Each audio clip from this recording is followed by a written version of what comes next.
Hello everyone, welcome to the channel. My name is Kaveri Shukla और आज हम लोग बिजनेस एनवायरनमेंट और इंटरनेशनल बिजनेस यूनिट 1 से स्टार्ट कर रहे हैं पीवाईक्यू क्वेश्चंस की सीरीज़ को।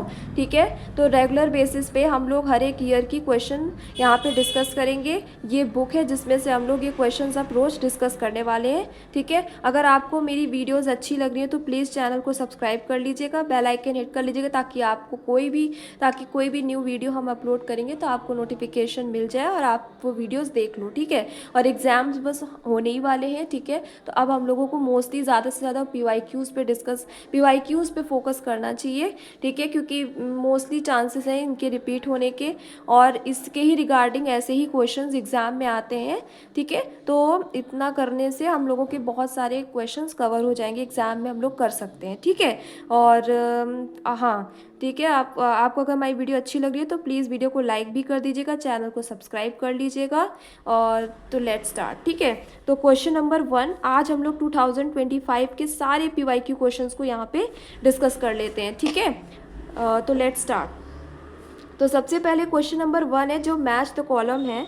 ठीक है, अनटैड जो है, ठीक है, वो किस मतलब आपको यहाँ पे ईयर पता होना चाहिए। अगर आपको इनके ईयर्स नहीं पता है तो फिर दिक्कत होगी। ठीक है, तो अनटैड किससे रिलेटेड है? अनटैड यहाँ पे ए का थर्ड हो जाएगा 1964। अनटैड कब आया था? देखिए, इंस्टीट्यूशन और इस्टेब्लिशमेंट। अनटैड आया था 1964 में। WTO World Trade Organization B जो हमारा है वो फोर्थ 1995 में आया था। नाफ्टा कब आया था? सी का सेकेंड हो जाएगा 1994 और एशियान डी का फर्स्ट हो जाएगा 1967।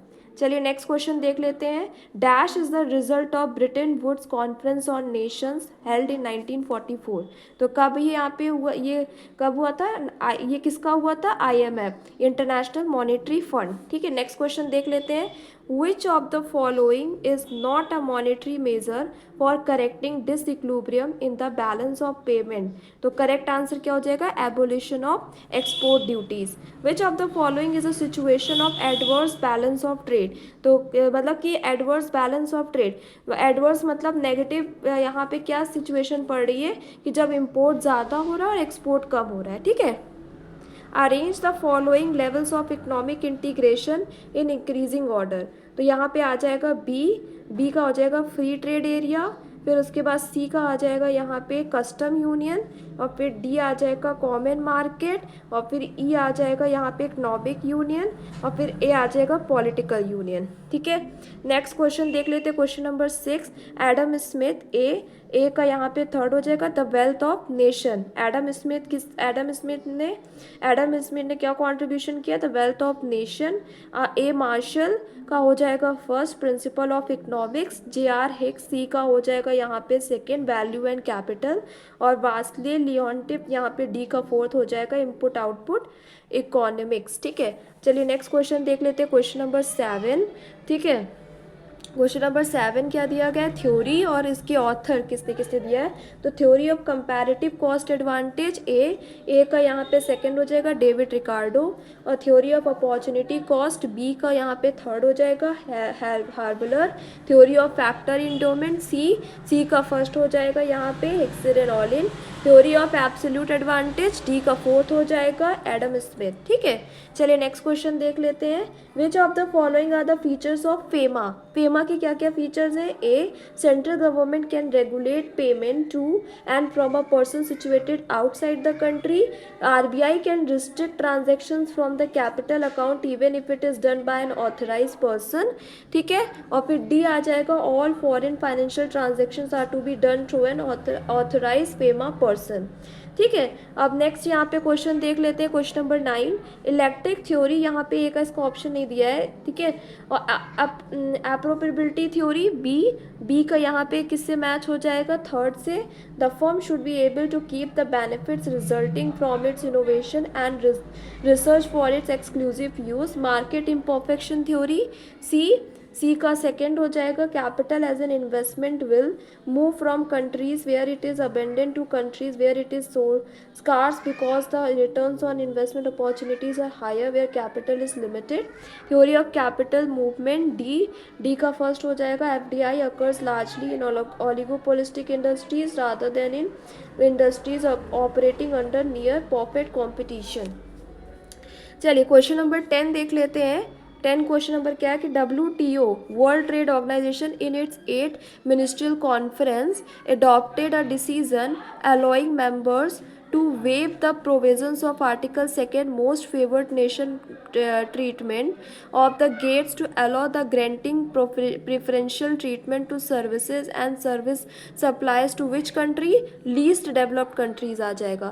In international trade, factoring is widely used in short-term transaction as a continuous arrangement.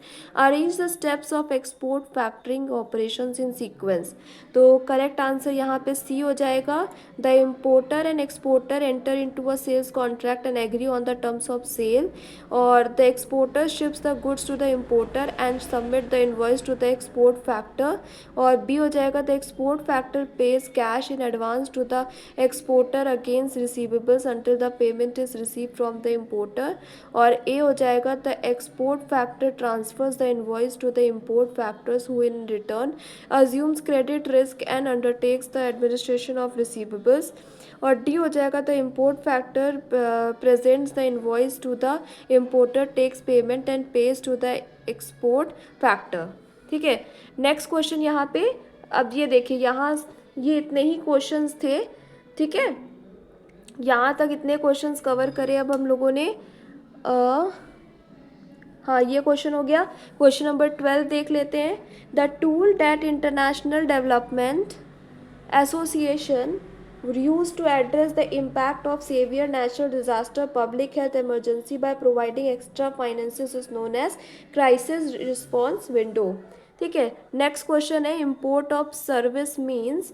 यहाँ पे बी हो जाएगा the supplier of service is located outside India, the recipient of service is located in India, the place of supply of service is in India. ठीक है, next question यहाँ पे question number 14 देख लेते हैं कि which of the following is are the principles of General Agreement on Tariff and Trade. तो correct answer क्या हो जाएगा? Trade without discrimination, protection only through tariff और स्टेबल ट्रेड. और फिर यहाँ पे डी हो जाएगा कंसल्टेशन. ठीक है, which of the following factors constitute the economic environment of a country? A financial system, C हो जाएगा इकोनॉमिक पॉलिसी और ई हो जाएगा structural equilibrium. Which of the following is the apex decision making body of WTO ministerial conference. ठीक है, next question है right to safety, right to be assured, right to be inform, right to be heard. ठीक है, तो इसका देखिए ए का first हो जाएगा consumer have a right against the marketing of goods product और service are hazardous to life और प्रॉपर्टी. और फिर बी का फोर्थ हो जाएगा right to be assured, consumer has the opportunity to choose from a wide range of product at reasonable rate. और D का third हो जाएगा कि right to be hear. D का थर्ड हो जाएगा consumer have a right to be assured that their interest will receive due consideration at a appropriate commission. ठीक है, और ये डी का थर्ड हो गया. तो करेक्ट आंसर यहाँ पे ए हो जाएगा. फिर नेक्स्ट देख लेते हैं fiduciary relationship is a relationship based on absolute trust and reliance. तो that's it for today. Thanks for watching my video. ठीक है, अगर आपने यहाँ तक मेरी वीडियो देखी हो तो उसके लिए थैंक्स. और ऐसे ही अब आगे के क्वेश्चंस हम लोग कल कवर करेंगे. Thank you.